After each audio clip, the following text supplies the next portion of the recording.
Hello and welcome to SquishiVision, where we're gonna give our thoughts and reactions to Doctor Who Eve of the Daleks, the New Year's Day special that is literally just finished broadcasting with some immediate thoughts and reactions, not a chance to kind of scrub through it and nitpick details or things like that. It's just my immediate reactions, but I did make notes of some questions, so let's kick off with a list of questions. Let me just move my notes actually in front of my screen so I can talk to you. Okay, so here are my questions. When has a screwdriver ever stopped the Daleks? Why does it take Daleks so long to get into the storage unit? Considering that in the past we've seen them blood on a house with a little to no effort. You'd think an execution unit with ability to survive multiple blasts in quick succession would have no problem bursting down a flimsy metal grate, and yet it takes them a while to go through it. What is that grate made out of? I just had another question actually that thought off the top of my head. Why do they need a spinny attachment to shoot execution past that quickly when we've established in the past that they can do that anyway without the need for a spinny thing? Is that just for show? Do the Daleks actually have a sense of aesthetic? Why are they so slow about spinning around? You know when Dan's standing around a Dalek and he kind of runs around it to avoid the blast? We saw in the very first 2005 reintroduction of the Daleks in episode Dalek that they can basically spin around super fast. So why is it slower than it takes human to run around in a circle? Why did Dan stop running around in a circle? Did Dan just get dizzy? Why is the aim so bad you can just run around and avoid being hit by the execution Daleks? Why do they think if it's survived long enough, as long as it's... Let me rephrase that question. Why do they think if they survive as long as New Year's Day, they're good? Like, why can't they just get killed after that? When was it established that the loop only lasted until New Year's? I might have missed that, but why did they do that? Where is Jeff? Why do we think that time gets shorter each time when they die at different times each time? Like, they don't die consistently the same, as far as I'm aware anyway, they don't die consistently every single time. So why do they think they have increasingly shorter times when in fact they can have longer times and one time a short time on the other times? And we see sometimes they die immediately as soon as they spawn with a new incarnation, unless you mean the time towards midnight, in which case I refer back to the earlier question where it's not quite exactly clear when midnight is. We all know about Guy is super stalkery. That wasn't a question, we just know that guy is like really stalkery. So that does actually beg the question of why she then decides to travel the world with him. Like, he is definitely murdering his ex-girlfriends.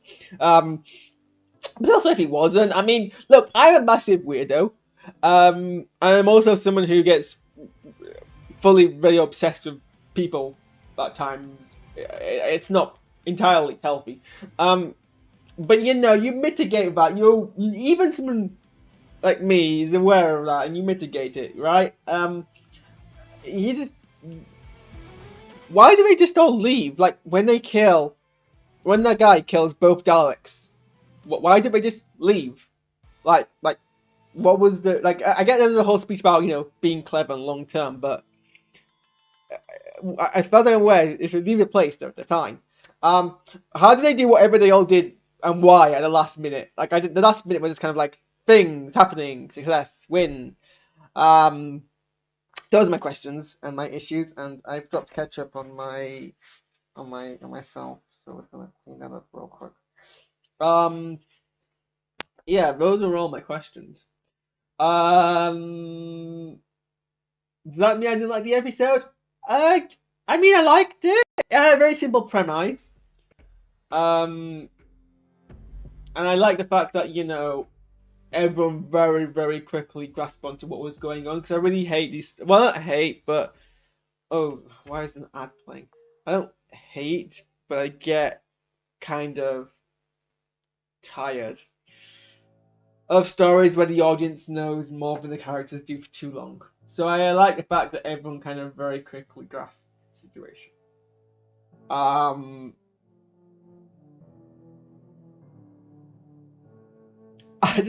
I shouldn't like this, but I do actually like the comedic timing of the Daleks. I like I like that really awkward like glances to the side. I like, well, you know, when what's his name? Jeez, what was this guy's name? Stalker dude, Nick. I liked it when Nick was trying to like persuade the Dalek to spare everyone else's lives if they just kill him, which is hilarious in itself because we know what Daleks are about. We know about that they don't care about, you know, sparing anyone's lives, for anyone's reasons. So it was kind of dramatic irony and a lot of comedy in and of itself. And I just like it when he's like, "Can you spare those lives?" And like kind of looks at them as if as if they're considering it, but we know that they're not. And I like when Dan talks about the box he has. The Dalek actually looks at it. Although, yeah. Why, when Dan touched the Dalek, did he not immediately like melt? Like, it's established that they're like that. These Daleks, for execution Daleks, are one of the least bloodthirsty Daleks that we've ever seen, which I think is kind of funny.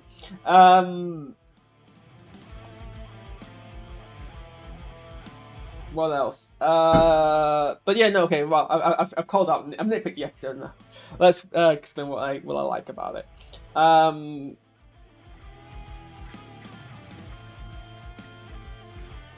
Sorry, that wasn't meant to be a pause. I zoned out. It happens sometimes, but I realized how hard it actually looks.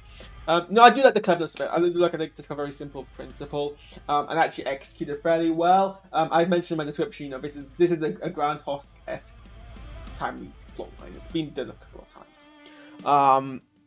And so really the trick is how well can Doctor Who, make it novel? Or well, it's not novel, but make it feel like a Doctor Who episode executing this thing, and it did it fairly well.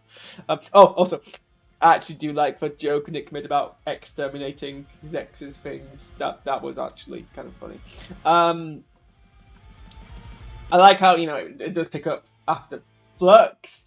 Although arguably it picks up the least not the least inconsequential thing about Flux. It looks to be setting with TARDIS because of the damage from the Flux. Although from memory, I remember the last episode of Flux, TARDIS was like least damage, and somehow it's now become more damage. Maybe I'm misremembering. No mention. I need to stop nitpicking, but no mention whatsoever about most of the universe being dead.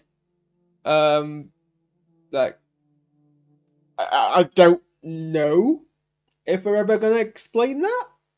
You kind of hope that we will. But yeah, it doesn't get explained at all.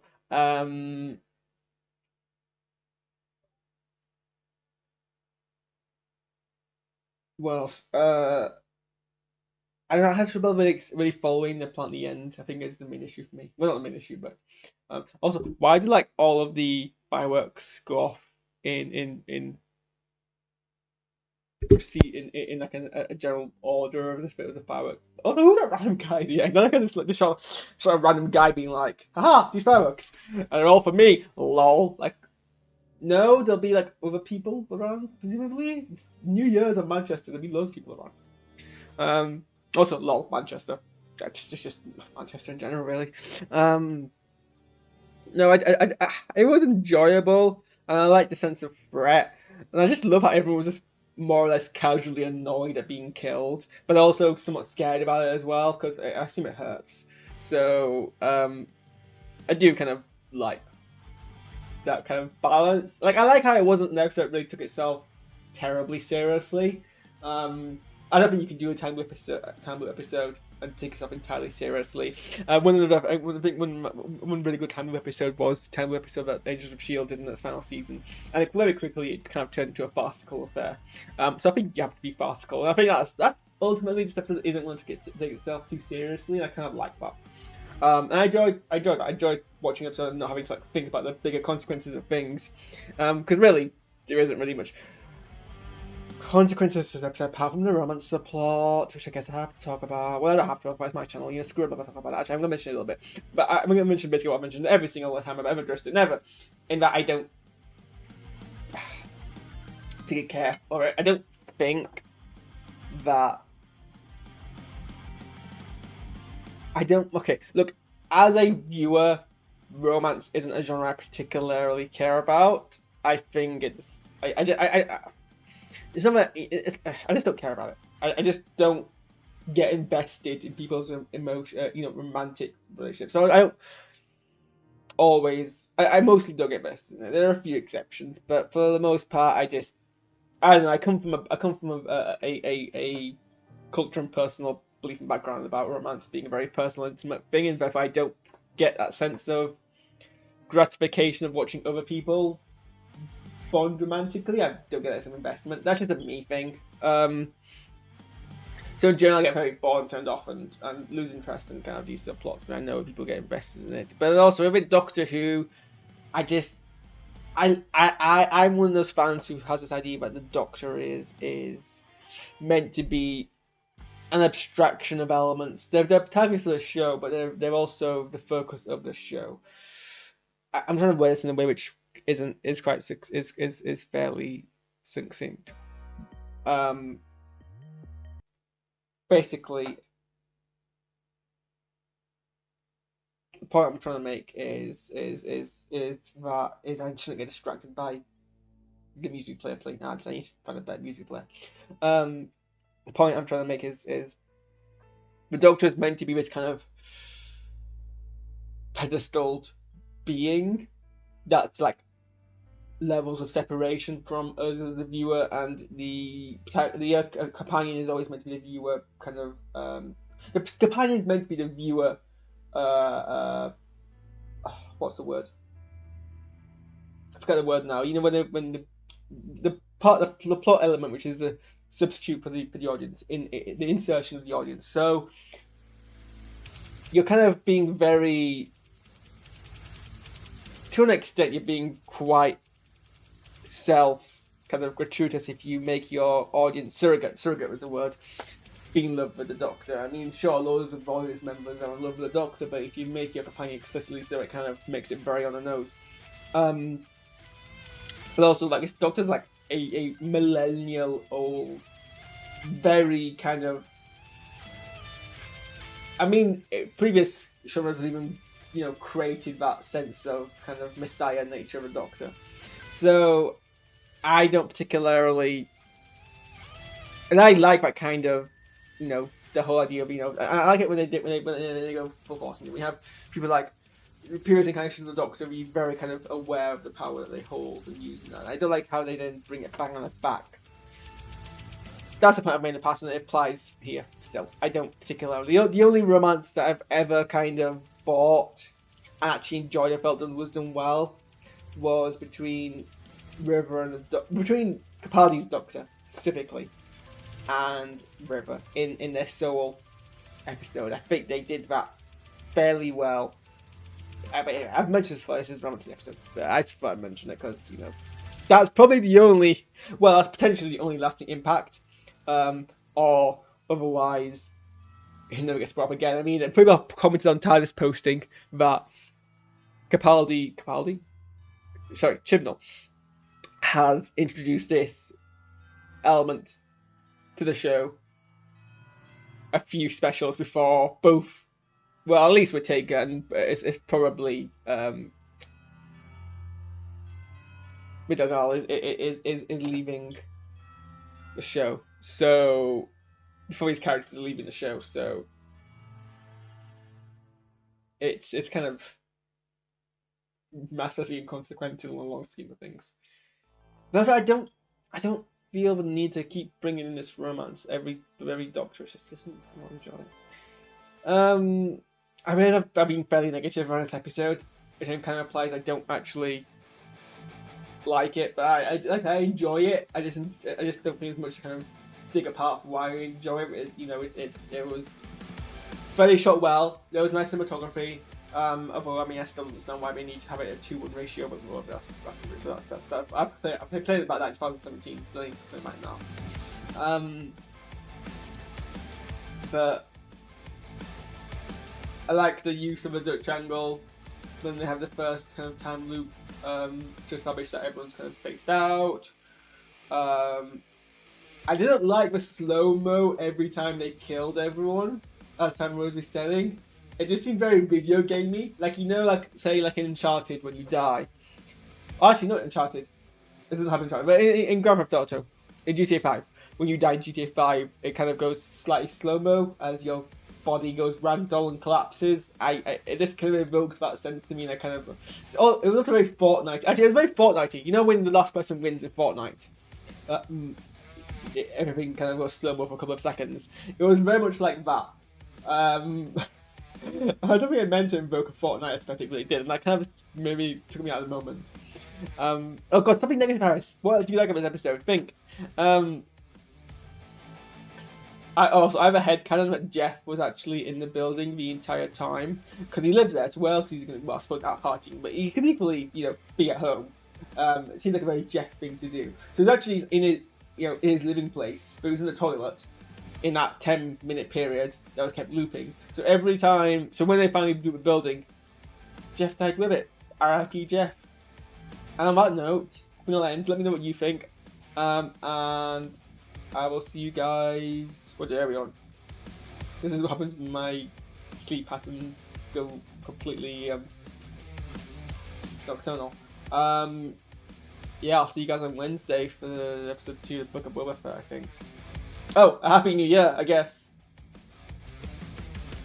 Well, at least I hope it's going to be a Happy New Year.